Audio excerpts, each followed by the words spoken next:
everyone, welcome back to my channel. And for today's video, meron tayong i-open na new property. Dito lang yan guys sa Tagaytay. Ito po yung police station ng Tagaytay. Ito yung Shakey's, ito yung highway. Just around this one. Papakita ko sa drone shot. Ito po yung landmark. Okay. So, ang total po niya na lot is 430 square meter. Tapos, gagawan po natin siya ng house. Ito po yung magiging design. Ayan. Tapos, yung location po nung ating property is dito lang guys. Nakakita nyo. Meron daan dyan sa may ito yung 7-Eleven. Ayan. May katabi siya yung sizzlingan ni Aling Meng, Tagaytay. Tapos, kakaliwa ka lang dyan. Pero meron pa siyang isang magiging daan. Nandun siya sa may Tagaytay Bypass Road. Ito kasi guys, yung police station ng Tagaytay. Ayan. Yun yung Colette's Crave Tolentino. Ayan. So, ang price natin guys, kasi puro katabi nito is commercial property, mga for Airbnb resorts. This one is for only 12 million. And it will include you a pool. Tapos A-frame house. And then free transfer title. Okay. So, ito po yung Shakey's, Shakey's. Tapos, ito yung papunta ng Amadeo. Ito yung dito na yung Tagaytay Police Station. Ito yung bypass road. So, kung nakita nyo doon sa may pinakita ko na sa maps, yan yung isang daan dyan. Tapos yung isa is yun nandito sa kabila. Yung isa nandito yung entrance sa may 7-Eleven. So, ito guys yung kainan. Yan. Ito yung pag diniretso nyo. Ito guys, pag diniretso nyo, mga around 5 minutes nandun na kayo sa Tagaytay Sky Ranch. Ayan. So, yung kalsada papunta dun sa property is here. Ito yung 7, yan yung bypass road. So, dito, papasok ka lang dyan. Tapos nandyan lang 430 square meter. Katabi niya yung mga for resort, Airbnb, may mga pool. So tayo i-open na natin yung project natin na to for 30 square meter lot with gagawa natin siya ng fence mataas. Tapos may house A-frame with pool for only 12 million all in package. Ayan. So ayan, ito punta ko sa inyo.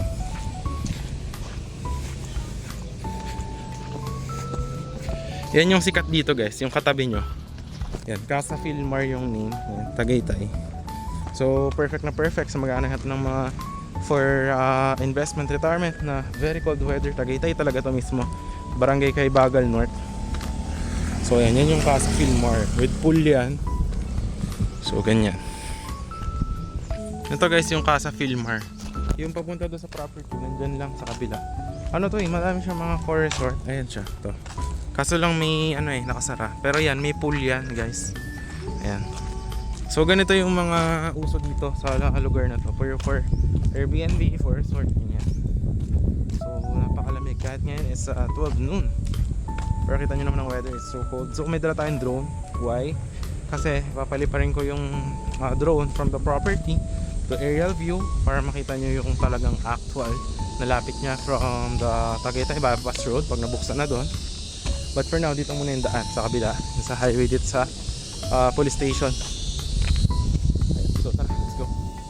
Kita nyo, gaganda ng mga property, di ba? Ayun, mga talagang Tagaytay vibes. Ayan siya.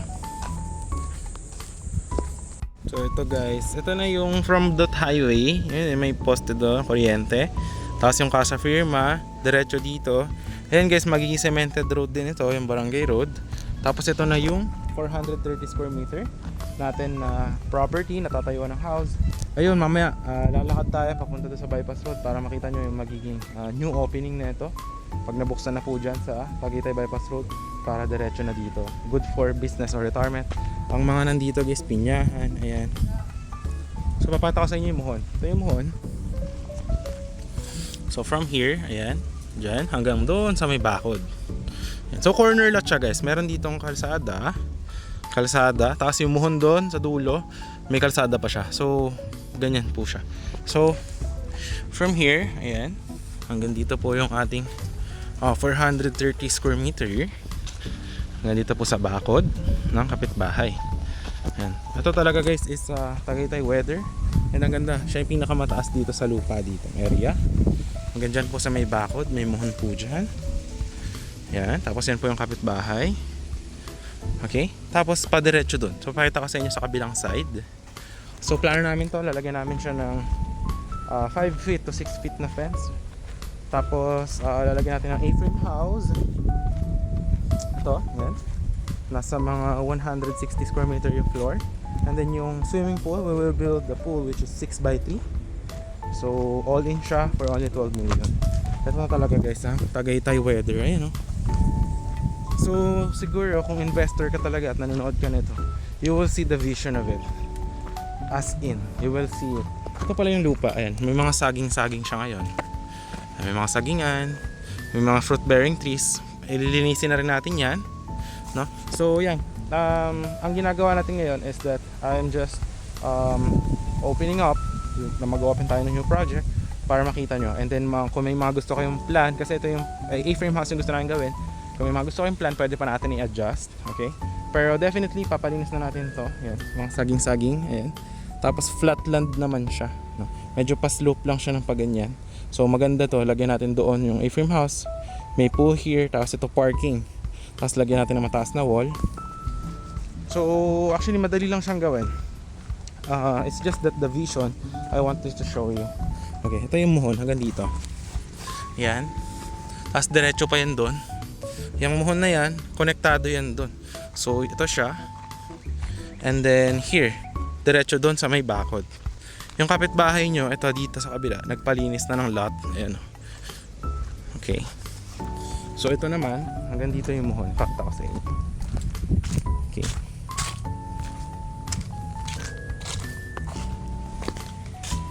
Alright, hanggang dyan siya sa may bakod.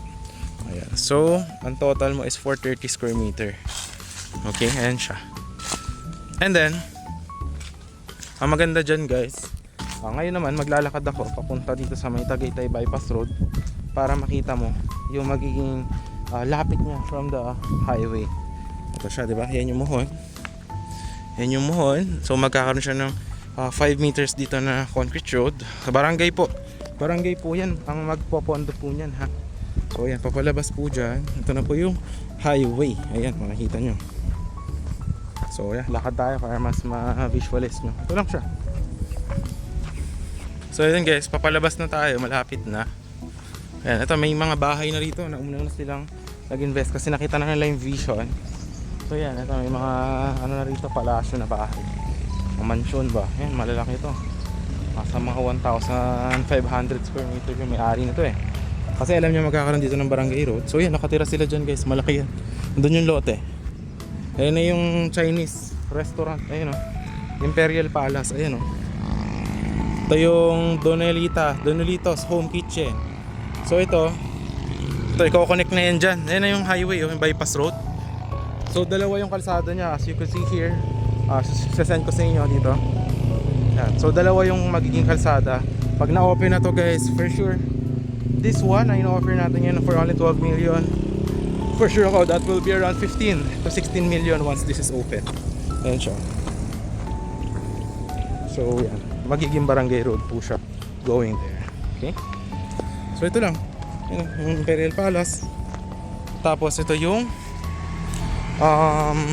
bypass road. Pag diniretso nyo yan, diretsohon nyo at papunta yun ng Silang, tapos papunta ng Calax. Ayan na. This one. Ayan. So meron lang ngayon barrier ito. So tatanggalin din yan para makapasok po dito. Okay? So ayan siya. Ayan yung papunta doon kanina sa may Shakey's. Okay? So alright. So ngayon naman papalipad tayo ng drone from here papunta pataas, tapos papunta sa property, tapos papunta doon sa may Tagaytay Crossing.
guys, nakita nyo naman yung drone shot.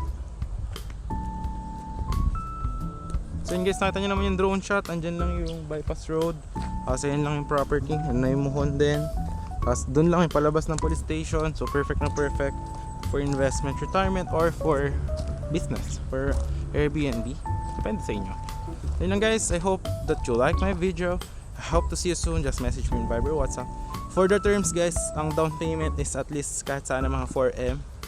But yan naman is na pag-uusapan, okay? Para magawa natin yung inyong property or pangarap na vacation house here on Tagaytay, Barangay Kaybagal North.